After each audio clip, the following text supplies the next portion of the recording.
So good morning everyone. I'm knackered and I haven't even started the day yet.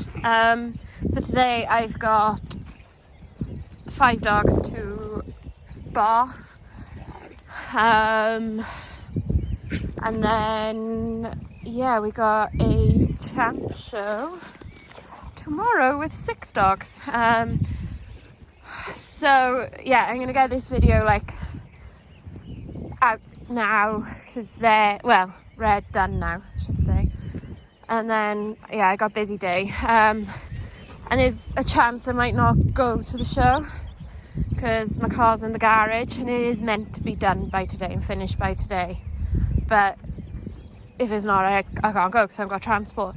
So it's going to be a bit annoying if it's not done and I've bathed all the dogs, but I can't wait for the car to be done because I'm going to run out of time to do all the dogs.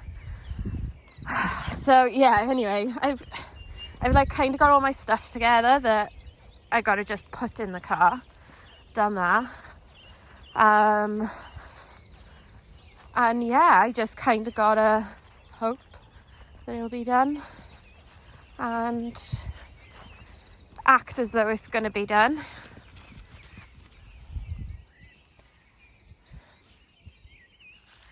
Are you a nutter, Ravenclaw? So these guys need to get a bit of energy out before they have to behave in the house. But what I kind of planning to do is I'll crate these pair while I'm busy bathing some others because they're not always trusted unsupervised when they got a bit of energy. So that's kind of my plan there.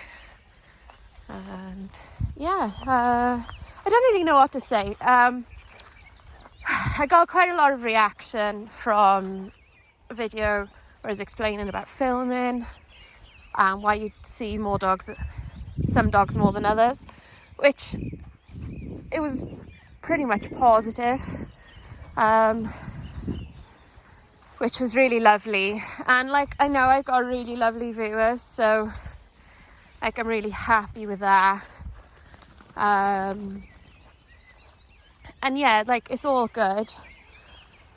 And I was also quite tired, so I probably went on more of a rant than I intended.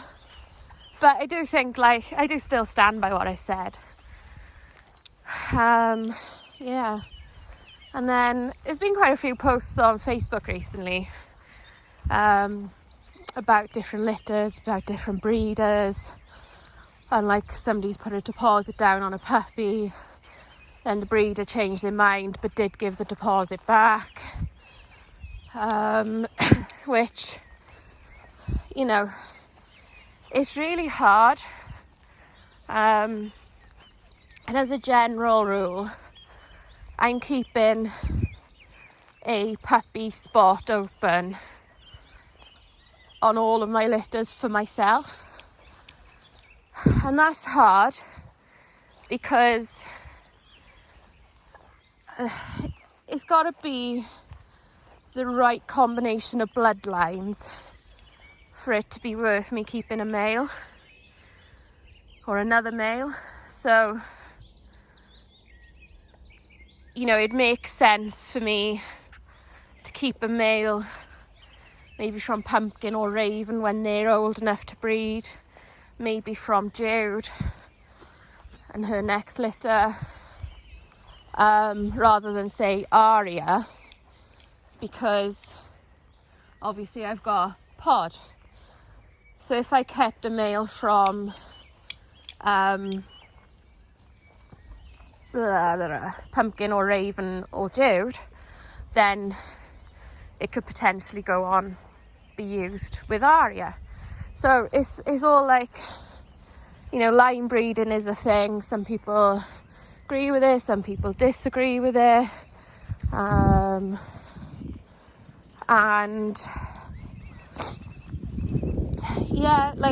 I see why it works, and then you also see instances of it not working. There's like a line in the UK that gets a lot of aggression. Well, they line breed, so if you don't want, the aggression in your lines, you just stay away from their lines. There's others with, you can see a bit of like joint problems, hip dysplasia, the dog's pace, so they move their legs laterally at a trot instead of diagonally at the trot. So I mean, line breeding on that side is good, because when you see issues like that, they're ingrained, so it's easy to stay away from. But then it's also hard, because if you're committed to stay away from those lines, then finding dogs with lines you like, with the phenotype you like, can be quite a challenge.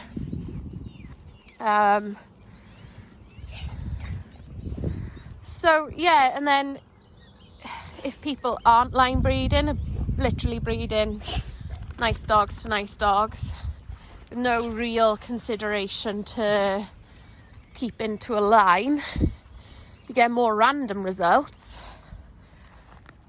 But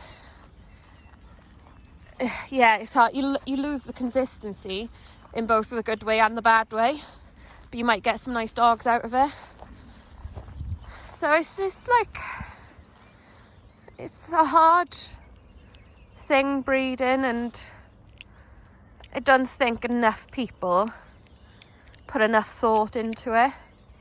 They go on the location of the stud dog, the price of the stud dog. They go on a good advert, some nice pretty pictures, and they don't look at the dog itself, what's behind it. They don't look at their bitch, they don't look at, the true temperament. Like breeding a dog because you love it, it doesn't really wash. You've got to think about the breed type. Like, there's a massive issue in the UK, Dalmatians in particular, with tails like flagpoles, and what I mean by that is just vertically up in the air. And dogs do put their tails up as part of their communication with their body language, but I mean, these are incorrect tails. Like, there's carrying them up and there's being up because that's how they're made. And if they're made like that, to go back to the historical purpose of the breed, which was to be a carriage dog, that's completely incorrect. And these dogs are winning consistently. And I'm not saying they haven't got other good attributes. And I'm not bitter because sometimes they beat my dogs. But it is an issue. And then I saw another post on, yet again, one of the Facebook groups. And he was on about Dalmatians, and somebody said, well, don't forget they're bred to be endurance dogs and follow a carriage for 20 plus miles a day. And I just thought to myself, no, that was their historical purpose. But when has anybody selectively bred a Dalmatian to consistently follow a carriage for 20 plus miles more than once or twice a month? Nobody's put two pairs of dogs together with the plan that that's going to be that Dalmatian's job, if that makes sense. So we've bred them with the breed standard in mind, with the potential of the dog to complete that work. But how many dogs have been tested to do that work or proven to do that work? Does that make sense? So it's like, imagine greyhound racing didn't exist anymore. So people would still breed greyhounds with the breed standard in mind, which was to be a fast hunter and to potentially race, but without actually racing them. So then you could, just going on potential alone isn't enough to prove that the dog could do that job. I don't know if I'm making any sense.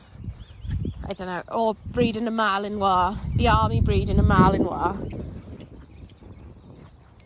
because they've got an amazing work capability and they're amazingly intelligent, athletic dogs capable of being, you know, a dog for the forces, but never actually training them. So you're just guessing at their potential without proving it. And maybe greyhounds and Malinois aren't the best example because they do still actively do jobs they were intended for. Well, I suppose you could argue again the shepherd, the Malinois in the pastoral breed, so they should still have a herding capability, and they moved away from that a bit. And greyhounds bred to race aren't hunting for the table. But basically the dog's original intended purpose has moved on and changed. And then, you know, I don't know personally of any Dalmatian breeders that actively want to breed a dog to work to its historical purpose.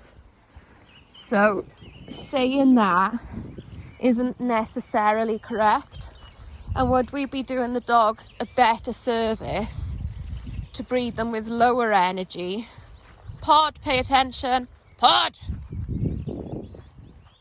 When she's pulling her face behind you, she might get, So would we be doing them a better service to breed them with a lower energy drive, with lower endurance capabilities, so they'd fit more comfortably into modern life? I'm not saying yes and I'm not saying no. I'm just posing the question to you. And that would work across all breeds, not just Dalmatians. You know, our breeders doing the dogs a disservice, aiming for their historical role rather than the pet role that more dogs fit into these days. It's quite an interesting little sort of thought train, isn't it? And working your way down that line of thought, discussing that line of thought. It's quite an interesting little concept, isn't it? You know, for us, health and temperament above all else, because I love hiking with the dogs, taking them places, training them, doing things with them, and I can't do that with an unhealthy dog with a bad temperament. The showing is the icing on the cake for me, but if the dogs didn't show, I'd still love them for what they are and who they are and what we do with them without the show part. So anyway, it's a little thought for you all anyway, and consideration for anybody who wants to breed or thinking of breeding. Think about what you want to achieve. And I shall see you all soon. Bye.